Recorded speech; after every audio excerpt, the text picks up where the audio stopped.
cabdilcaziiz adeerow galmudug waxay kusoo bilaabatay galmudug aan isu dhamayn dowlad galmudug la yidhaahdo oo fadhisa cadaado iyo maamul ahlusunna waljamaaca oo loo yaqaanay maamulkii gobolada dhexe oo luusamareed fadhiyey in muddahay saas ahayd heshiiskii jabuutia lasoo maray waa laysu geeyey luusamareedaa la fadhiistay calankii ahlusunna la dejiyey calankii galmudugaa la saaray waxaa lagu heshiiyey qodobo la yaqaano nasiib daro waxaa ka soo baxay cillado iyo isdiidiid maamulkii cusbaa gudihiisa waxa hadda maanta aada arkaysaana waa intaas hadda waxaan ka shaqaynaynaa in arrinkaasu ilaahay idankii kusoo ururo in la wada hadlo waxyaabaha cilalkaah oo muuqda iyo khilaafyadana galmudug ayadoo loo dalaynayo iyo degaankeeda laga gudbo. waa tahay madaxweyne xaaf waktigiisii uu ka dhammaanaya maxaa idiin qorshaysan doorasho ma ka dhacaysaa galmudug?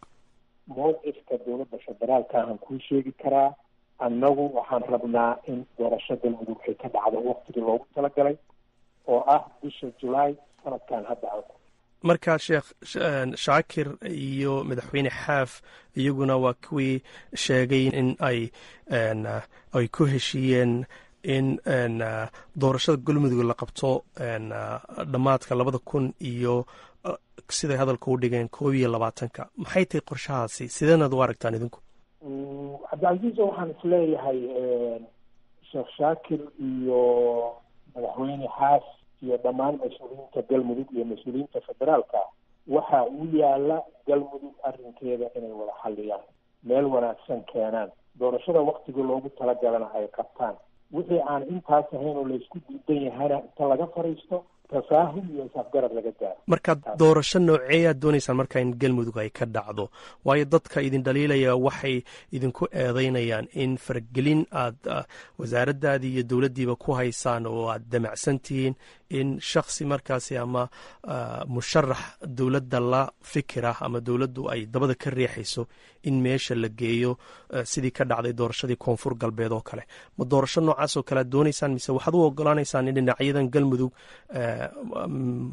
ku lug leh dee qadiyadeedana wax laga weydiiyo inaad u wada keentaan oo iyaga u ogolaataan inay wax iska soo dhexushaan?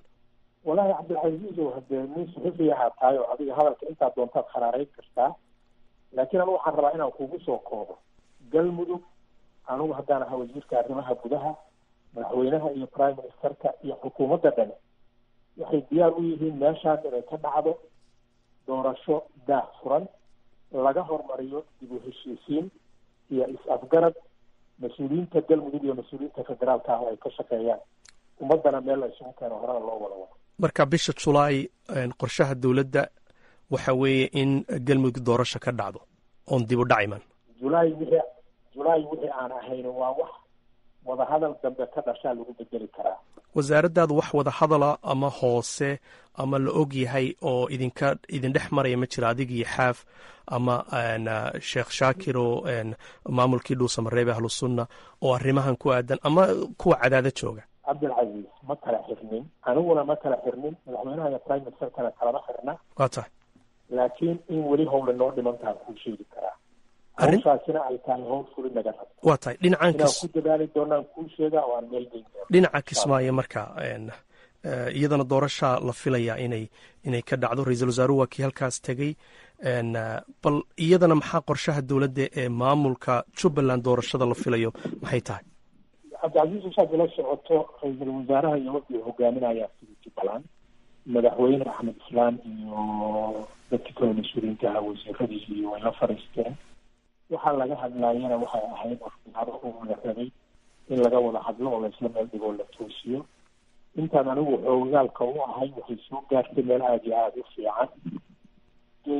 anigu waxaan isleeyahay dadka mas-uuliyiinta federaalka ha ahaato dowlad goboleedyada ha ahaato marba haddii la wada shaqaynayo wax waa imaan karaan la kala tabto ama la isku qabto.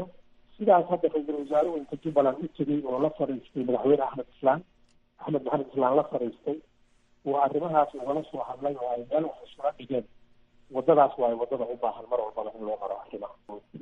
waa tahay waxaa jirta hadal hayn ku saabsan in dowladda kenya oo ciidamo ka joogaan qeybo ka tirsan koonfurta soomaaliya dee kismaayo oo kale ay galaangal ku leedahay arrimaha doorashada ee Jubbaland.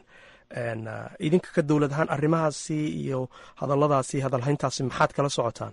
warkaas ma hayno cabdilcasiis, warkaas ma hayno. mar kalena haddaan kuugu celiyo, ma rabo inaan waxa aniga xogta aan ku siinayo xog gacanta koowaada oo wasaaraddeeda shaqadeeda khusaysa inay dhaafto ma rabo.